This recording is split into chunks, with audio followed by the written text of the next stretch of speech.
माझी जन्मटेप उत्तरार्ध प्रकरण दुसरे अंदमानात शुद्धी भाग 6.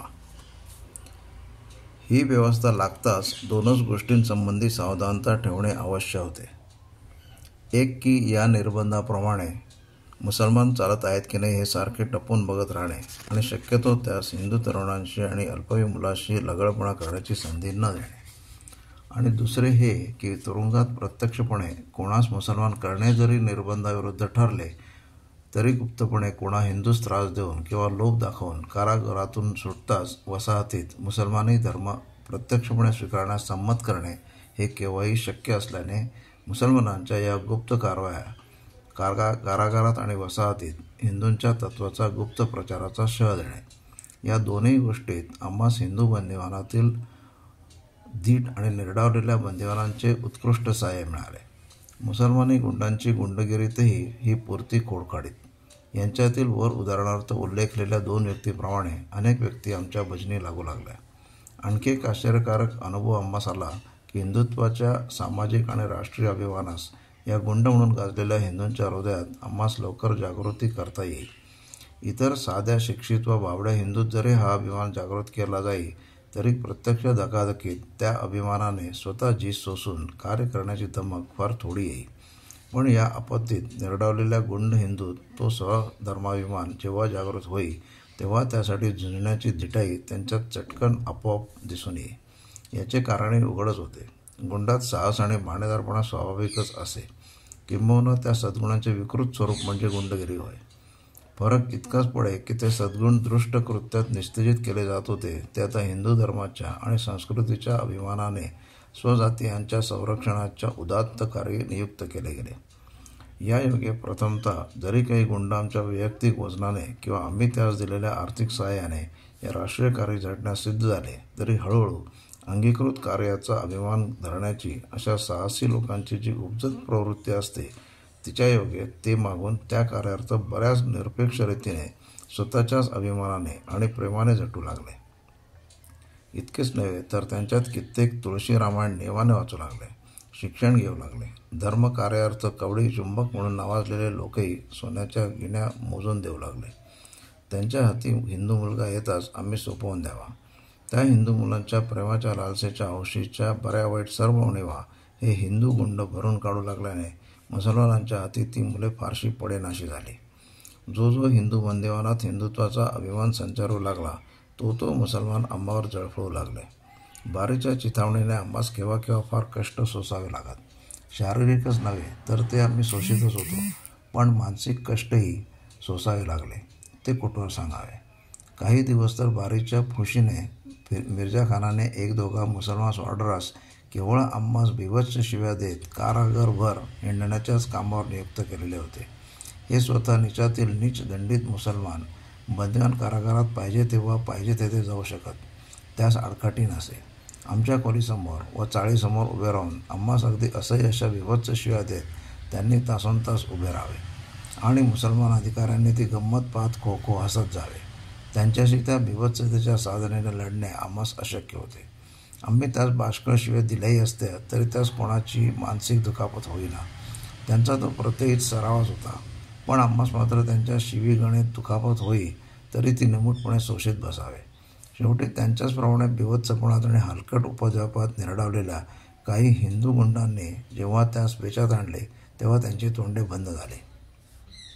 बारीचा त्यास पाठिंबा होता म्हणून बारीकडे प्रतिवाद न करता एका हिंदू ऑर्डराने त्या मुसलमानी ऑर्डरस न कळत त्याच्या अंतरुणात सूर्या, तंबाखू, पैसे इत्यादी कारागिरी निर्बंधाविरुद्ध असलेल्या वस्तू छपून लपवल्या आणि पर्यवेक्षक पाहणीस ज्या दिवशी आला त्या दिवशी एकदम त्याच्या समोरच ते त्या ऑर्डरच्या अंतरुण पकडून दिले. अर्थातच निर्बंधाविरुद्ध वस्तू बाळगण्याच्या अपराधासाठी त्या मुसलमानी ऑर्डरस शिक्षा देऊन कामावरून काढून टाकून कारागाराचे बाहेर वसाहतीत एका कठीण कामावर धाडण्यात आले. तिथे हिंदू लोकांची घासाघीस होऊन काम नाकारण्याच्या अपराधासाठी त्यास वेध मारण्यात आले. त्याचप्रमाणे आणखी 2-4 मुसलमानी तंडेल आणि पेटी ऑफिसरही कारागारातील आमच्या राजबंदिवान आणि इतर साथीदारांच्या साह्याने पेचात पकडून तोडून टाकण्यात आले. तेव्हा कुठे शुद्धीकरणाप्रमाणे भडकलेला हा मुसलमानी आडदांडपणा शुद्धीवर आला. कारागारातील मागे वर्णिलेल्या आमच्या संस्थेतील शिक्षणात पटाईत झालेले लोक बाहेर वसाहतीत जसजसे अधिकाधिक फैलावत जाऊ लागले तसतशी तेथेही शुद्धीची चळवळ बळावत चालली. हिंदू लोकात हिंदुत्वाची जाणीव जशी दृढ होत चालली तशी कोणीही हिंदू परधर्मीयांच्या छळाने त्रस्त होत असं दिसल्यास त्याचे दुःख स्वतःच्या दुःखाप्रमाणे प्रतीत होऊ लागण्यास आरंभ झाला आणि त्यायोगे हिंदूतील पूर्वीचे प्रांतविशिष्ट व जातीविशिष्ट आकुंचित भाव थोडेफार मावळत जाऊन बरीच जोट उत्पन्न झाली. कुठेही हिंदू वाटलेला आहे असे कळाले की त्यास परत घेण्याकडे वसाहतींच्या पुढारी हिंदू बांधवांचे लक्ष आपण होऊन वेधले जाऊ लागले. अशा रीतीने आम्ही अंदमानात जाण्यापूर्वी 8-10 वर्षे मुसलमान झालेल्या लोकांसही शुद्ध करून घेण्यात आले. त्यास आपल्या पंक्तीत हिंदू लोक येण्यास काकू करीत नसे झाले. एक उदाहरण सांगायचे तर तुळशी नावाच्या एका 50 जवळ आलेल्या मनुष्याचे सांगतो. ही स्वारी जुगार चोरी इत्यादी सर्व कार्यात पटत होते. अंदमानात मुसलमानांचा जोर पाहून आणि हिंदूंच्या खाण्यापिण्याच्या त्रासदायक रूढीस कंटाळून तो मुसलमान झाला होता. पण जेव्हा केवळ खाण्यापिण्याने हिंदू धर्म बुडतो ही मूर्ख समजूत आमच्या मंडळींच्या सतत उपदेशाने हिंदू लोक सोडू लागले तेव्हा तुळशी पण परत हिंदू धर्मात येण्याची इच्छा दर्शवू लागला. त्याचे मुसलमानी नाव इतके परिचय झाले होते की त्यास त्याचे पूर्वीचे हिंदू नाव आठवण करून सांगावे लागले. कागदोपत्री तर तो मुसलमान म्हणूनच गणना केलेला होता, पण हिंदुत्वाचा जिकडे तिकडे बोलबाला ऐकून त्याच्याही अंतर्गत जाती अभिमान जागृत झाला आणि जवळजवळ 15 वर्षांनी त्याने पुन्हा हिंदू समाजास आपले म्हटले. तुळशी हे नाव अंगीकारले. प्रत्येक रामायण वाचू लागला. कपाळावर न विसरता तिलक लावू लागला. हिंदूंनीही त्याला परत आपल्या पंक्तीत बिनबुवाड घेतले.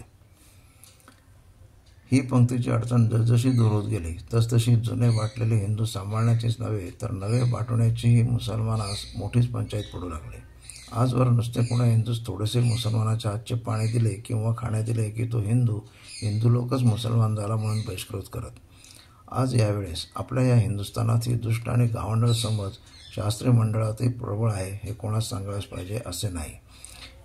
एका या समाजापायी भ्रष्ट झालेल्या हिंदूतील शेकडा 50 लोक भूतकाली आणि वर्तमानकाली परधर्मात समाविष्ट गेले आहेत. हिंदुस्थानातील आजची जर ही स्थिती तर त्या अडाणी पतितांच्या आणि पाप्यांच्या निर्बुद्ध वसाहतीतील अंदमानातील 10 वर्षापूर्वीची स्थिती काय असेल त्याची कल्पना करणे कठीण नाही. यथार्थ आम्ही उघडपणे अंदमानात या रूढीस तोडण्यासाठी खाण्याने मनुष्य बाटतो ही पोरकट समजूत मारण्यासाठी सारखे प्रयत्न चालवले होते. नाना प्रकारांनी त्याचे हास्यास्पदत्व हिंदू बांधवांच्या मनावर बिंबवित होतो. जर हिंदूंनी खाऊन मुसलमान हिंदू होत नाही हे हिंदूचे अन्न पचवून पुन्हा मुसलमानाचा मुसलमानच राहतो किंवा ख्रिस्तीचा ख्रिस्ती राहतो तर मुसलमानाचे अन्न खातास तुम्हास धर्माचाच रेच व्हावा. तुमच्या हिंदूपणाची पचनशक्ती क्षीण कशी झाली. मुसलमानाचे अन्न खाऊन ख्रिस्ताचे पाणी पिऊन ते पचवून पुन्हा हिंदूंचे हिंदू राहण्या इतकी तुमची पचनशक्ती आता वाढली पाहिजे. सगळ्या जगाने तुमचे अन्न खाऊन टाकले. तुम्ही उपाशीचे उपाशी. आता बंधूंनो आपण सगळ्या जगाचे अन्न खाऊन पिऊन पचवून टाकून पुन्हा हिंदूंचे हिंदू राहिलो पाहिजे तरच तरणोपाय आहे. अशा अनेक प्रकारे आम्ही हिंदू समजावून देत राहिलो. प्रत्येक प्रसंगी हे तात्पर्य त्यांच्या मनात ठसवू लागलो. एकच गोष्ट उदाहरण म्हणून खाली देतो. अंदमानात मधून कोळशांची तारवे येतात. तेथे कोळशांचे ठाणे केलेले आहे. येता जात्या गलबतांना आणि आगबोटींना अगदी अडल्या प्रसंगी कोळसा घेता यावा इतका साठा तेथे ठेवण्यात येतो. एकदा कोळशाचे असेच एक जहाज भरून आले असता ते रिकामे करण्यासाठी नेहमीप्रमाणे शेकडो बंदिवान त्या कोळसा उतरवण्याच्या कामावर पहाटे धाडण्यात आले. त्या कामाची घाई असल्याने दुपारी बंदास जेवण न देता केवळ 2-4 मुठी फुटाणे वाटण्याचा क्रम असे. सकाळपासून 3 वाजेपर्यंत असे सारखे काम करून ती बंदिवानांची सेना जेव्हास परत वसाहतीत येई. या फुटाण्यांची पोती काही हिंदूंची आणि काही मुसलमानांची अशी साधारणतः नेण्यात येत. पहिल्या दिवशी 12 वाजेपर्यंत कोळशाच्या भारी पाट्या उपसीत भरीत वाहीत थकून आणि अंगी कोळशांनी काळीकुट्ट होऊन गेलेल्या त्या शेकडो हिंदू बंदिवानांच्या टोळ्या मुठभर चणे खाऊन पाणी पिण्यास जो परत येतात तो त्यांच्या दृष्टीस पडले की मुसलमानी बंदिवानातील काही अतिरेकी हुंडांनी हिंदूंच्या फुटाण्याचे पोते उपसून त्यातून मुठी भरून खाण्यास सुरुवात केली आहे. हे उत्तर हिंदुस्थानातील ठाकूर हिंदू. फुटाण्यास अधिकारी एक मुसलमान जमादार तो हसू लागला पण दात घेईना. मुसलमानांचे चांगलेच पावले. त्यांनी आपली फुटाण्याची पोती तर गिळंकृत केलीच पण हिंदूंची फुटाण्यांची पोती पण ते खात नाहीत म्हणून आपणास खाल्ले.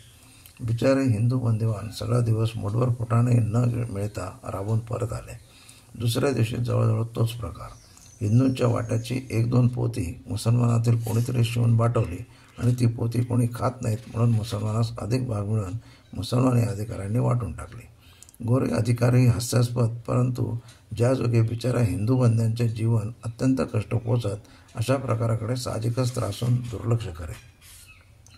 पहिल्या दिवशी मला हा प्रकार कळताच मी त्या बंदिवानात जे कारागारातील लोक जात असत त्यांच्यातील कित्येक मंडळींचे या त्यांच्या आत्मघातक वेडगळ रूढीबद्दल बोलून पुष्कळ कान उपटले. सांगितले, अरे आज तुम्ही ठाकूरांनी जिलबी केली, कोणी मुसलमान आला, त्याने तिला हात लावला, ती बाटली, ती फेकून दिली, त्याने ती खाऊन टाकली. दुसऱ्या दिवशी तू पेढे केले, कोणी ख्रिश्चन आला, त्याने हात लावला, पेढे वाटले, तू ते फेकून दिले, त्याने ते खाऊन टाकले. तू पुन्हा उपाशीचा उपाशी. हिंदूंच्या विटाळाचे पायी हिंदू भिकेस लागले.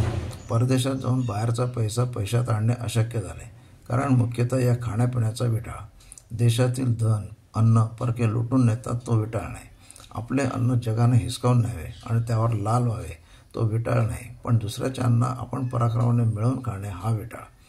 दुसऱ्याचे हरण करू नका, पण निदान स्वतःचे नुसते त्यांच्या स्पर्शाने त्यांनी हरण करावे हा गाढवपणा तरी घडू देऊ नका. मुसलमानाने तुमच्या फुटाण्याच्या पोत्यात हात घातला तर ते फुटाणे जर मुसलमानी होतात तर तुम्ही हिंदूंनी मुसलमानांच्या फुटाण्यात शिवताच ते फुटाणे हिंदू का होऊ नयेत? तर वेड्यांनो जा, उद्या तुम्ही काही जण काम बंद होताच सत्वर पुढे घुसा आणि मुसलमानांच्या पोत्यात हात खुपसून फुटाणे खाऊ लागा. ते ओरडले की सांगा, आम्ही हिंदू या फुटाण्यास प्रथम शिवलो म्हणून हे फुटाणे हिंदू झाले. आपले हिंदू फुटाणे त्यांच्या स्पर्शाने वाटत नाहीत, तर आपल्या हिंदूंच्या स्पर्शाने मुसलमानी फुटाणे हिंदू होतात. जा, या आक्रमक शास्त्रावर विश्वास ठेवा. पाप माझ्या डोक्यावर, आपण होऊन उपाशी का मरता? अशा उत्क्षोभक प्रकाराने त्या समजावता त्यातील काय ते 100-150 लोक त्याप्रमाणे वागण्यास सिद्ध झाले. तिसऱ्या दिवशी या लोकांनी इतर हिंदूंची वाट न पाहता कामावरून सुटताच नीट मुसलमानी पोत्यांकडे रोख वळून त्यावर हात मारायला सुरुवात केली. मुसलमान अर्थातच पिसाळले. हिंदूंनी मागची आठवण देऊन साफ सांगितले, तुम्ही प्रथम शिवलात म्हणजे फुटाणे मुसलमानी होतात, तसे आता आम्ही प्रथम शिवलो म्हणून फुटाणे हिंदू होणार. ती गडबड त्या सर्व कामावरील गोरा अधिकारी जो होता ते ऐकताच त्यासही हसू आले आणि त्या हिंदूस काही एक शिक्षा न करता उलट त्यांच्या वेगळ्या समजुतींनी त्यांची 2 दिवस झालेली दुर्दशा आज त्यांनी होऊ दिली नाही याविषयी अभिनंदनच केले. त्या पुढाकार घेतलेल्या हिंदूंची चंगळ चाललेली पाहून इतर सर्व हिंदूही मुकाट्याने ते फुटाणे खाऊ लागले. दुसऱ्या दिवसापासून मुसलमानांनी पुन्हा पोत्याला शिवण्याची आगळीक करणेही सोडून दिले, कारण तिचा आता त्यांना काही एक उपयोग होणार नव्हता. याप्रमाणे प्रत्येक लहान मोठ्या प्रसंगांचा उपयोग करून घेणे, खाणे पिणे निजणे बसणे अशा व्यवहाराच्या प्रत्येक लहानसहान गोष्टीत विटाळ म्हणून चित्कारण्याची हिंदूंची वेळी खोड त्या बंदिवानातून आम्ही बरीच नामशेष करू शकलो. त्यायोगे मुसलमानी किंवा ख्रिश्चन धर्माप्रमाणेच हिंदू धर्म आणि हिंदू रूढी त्या आपत्तीच्या जगात व्यवहारात सुखकर आणि आपत्तीस तोंड देण्यास समर्थ होत गेल्या. परिणामतः त्या रूढींच्या त्रासाने कंटाळून निरुपायाने हिंदू समाजास अंतरलेले अनेक लोक शुद्ध होऊन परत हिंदू होत चालले आणि पहिल्याप्रमाणे जे हिंदू असलेले बाटत त्या बाटत नाहीसे झाले.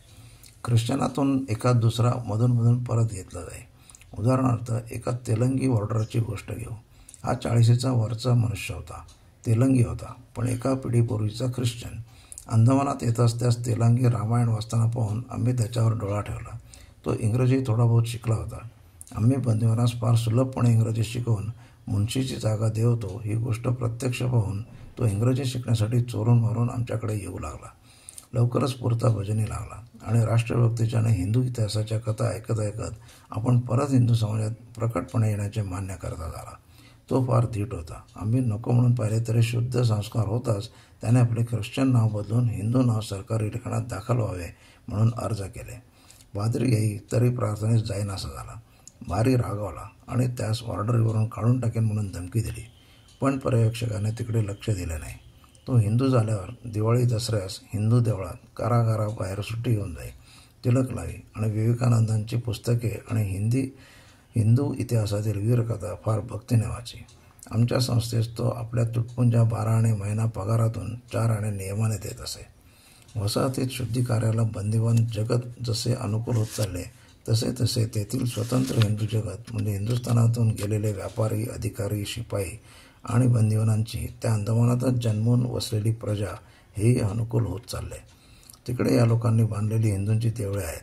त्यात प्रथमतः शुद्धीकृत हिंदूस घेण्याची अडचण पडे. पण आता पुढे ती सर्वस्वी दूर झाली आणि दसरा दिवाळी अधिक हिंदूंच्या समारंभात शुद्धीकृत हिंदू अगदी निर्बंधरहित रीतीने इतर हिंदूंसह रामायण पाठात, दर्शनात, पंक्तीत रंगून गेलेले दिसू लागले.